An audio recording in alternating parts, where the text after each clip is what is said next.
Halo teman-teman, jumpa lagi dengan saya Ari di channel Badminton Review. Nah, di video kali ini saya akan mereview sepatu terbaru dari 100 ya, yang baru saja muncul di Indonesia ya. Jadi ini adalah sepatu 100 Beast. Nah, kebetulan ini saya pilih yang varian warna putih dengan size 42. Nah, untuk yang size 42 ini sama dengan size sepatu ini ya. Dia panjang insole-nya di 26 cm. Nah, walaupun sama ya, tapi memang ada sedikit perbedaan feel ya ketika saya pakai sepatu ini dengan sepatu lining di size yang sama. Nah, nanti kita akan bahaslah lebih detail mengenai feel dari sepatu ini di akhir video ya. Sekarang kita akan bahas dulu mengenai harga dan juga spesifikasi dari sepatu ini sendiri ya. Nah, kalau untuk harga sendiri sepatu ini dibanderol dengan harga yang masih lumayan murah ya, yaitu di harga 450, atau lebih tepatnya itu kemarin saya beli di harga 449.000.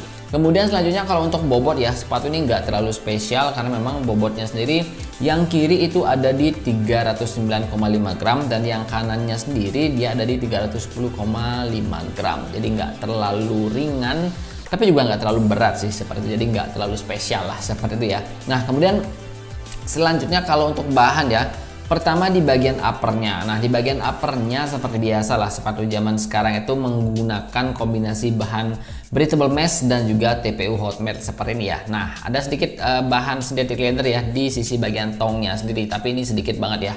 Kemudian kalau untuk desain ya, nah untuk desain sendiri ya, kalau di sisi bagian luarnya untuk siluetnya ini dia mirip banget sama Yonex Precision 2 yang terbaru ya. Nah, kemudian kalau di sisi bagian depan atau di area toe boxnya ini dia lebih mirip desain sepatu Li-Ning Energy 10 ya. Jadi cutting dari TPU hot meltnya ini mirip banget sama Li-Ning Energy 10 ya, seperti itu. Dan untuk desain sendiri ada beberapa orang juga yang bilang sepatu ini mirip dengan Li-Ning Aerobe ya. Nah, jadi terserah kalian lah menilai desain dari sepatu ini lebih mirip dengan sepatu yang mana ya, seperti itu. Nah, kemudian selanjutnya kalau untuk sisi bagian dalamnya ya. Nah, pertama di bagian insole-nya. Nah, untuk insole-nya sendiri ini sama dengan insole sepatu Li-Ning ya. Jadi dia ada lubang-lubang breathable kayak gini, bentuknya udah berbentuk cup seperti ini ya. Nah, kelemahan insole seperti ini memang kainnya ini benar-benar cepat aus ya ketika dipakai. Nah, apalagi kalau misalkan kalian punya body yang agak sedikit gemuk, nah di bagian depannya sini akan cepet banget aus ya kainnya dan juga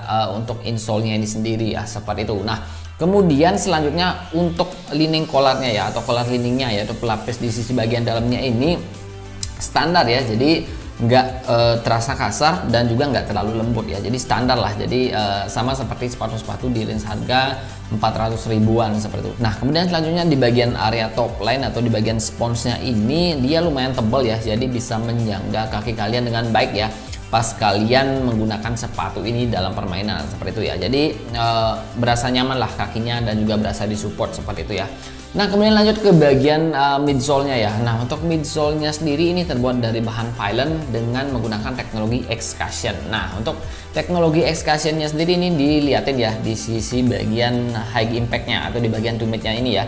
Jadi kelihatan dari bawah seperti ini. Nah, ini ada bahan cushion di bagian dalamnya yang berfungsi sebagai shock absorption di dalam sepatu ini ya. Tentunya ini untuk meningkatkan kenyamanan kaki kalian dan juga memberikan energi return ya ketika kalian jumping ataupun landing ya, seperti itu. Jadi movement akan terasa lebih smooth lah dengan adanya teknologi X-Cushion ini ya, seperti itu. Nah, kemudian selanjutnya di bagian midfoot area sepatu ini dia menggunakan teknologi TPU insert, atau kalau di 100 sendiri dia dibilang dengan support plate ya. Nah, fungsinya sudah tentu ini sebagai stabilizer ya. Jadi dia bisa membuat movement kalian terasa lebih stabil, kemudian juga dapat meminimalisir resiko twist pada kaki kalian. Nah, kemudian selanjutnya untuk outsole-nya sendiri sudah tentu dia menggunakan bahan rubber karet non marking ya dengan teknologi active grip dari 100 ya. Nah, memang untuk gripnya sendiri ini nggak ada masalah sih ketika dipakai di lantai keramik. Kemarin saya coba ya, jadi gripnya lumayan menggigit, kemudian juga berdecit ya, seperti itu. Nah, kalau untuk durabilitas nanti saya akan bahas di akhir video ya, seperti itu. Nah, jadi itu dia teman-teman ya untuk bahan dan juga sekilas mengenai teknologi yang ada di dalam sepatu ini. Jadi kalau untuk bahan dan juga teknologi sendiri ini standar ya,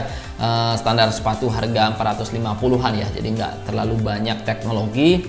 dan juga nggak terlalu miskin teknologi ya, jadi standar lah seperti itu. Nah sekarang kita akan lanjut bahas mengenai feel dari sepatu ini secara keseluruhan ya. Pertama di bagian uppernya. Nah untuk di bagian uppernya sendiri, kalau feel ademnya sendiri ini sih lumayan ya, jadi nggak terlalu panas ketika dipakai dan juga berasa nyaman lah ketika dipakai ya, seperti itu. Kemudian selanjutnya kalau untuk insole, nah untuk insole karena memang dia ada lubang-lubang breathable kayak gini ya, jadi dia berasa adem ketika dipakai, tapi memang sayangnya dengan bentuk pattern yang sudah dibuat sedemikian rupa memang masih berasa slide. Tapi yang bikin kaki saya slide itu memang karena feel dari sepatu ini agak sedikit berbeda ya, walaupun memang dia panjangnya sendiri sama dengan size sepatu lining di 26 cm, tapi memang sepatunya agak terasa sedikit lebih panjang dari size sepatu lining ya. Jadi ketika saya pakai itu space di bagian depannya ini masih tersisa lumayan banyak, tapi memang space kiri kanannya sendiri atau wide-nya sendiri tuh pas banget di kaki saya ya. Jadi memang feel-nya sendiri sepatunya agak terasa sedikit lebih panjang dari size sepatu lining standar ya, dengan size yang sama yaitu size 42 dan insole 26 cm. Nah saya sendiri memang belum coba size 41 ya, jadi saya belum bisa pastikan apakah dengan size 41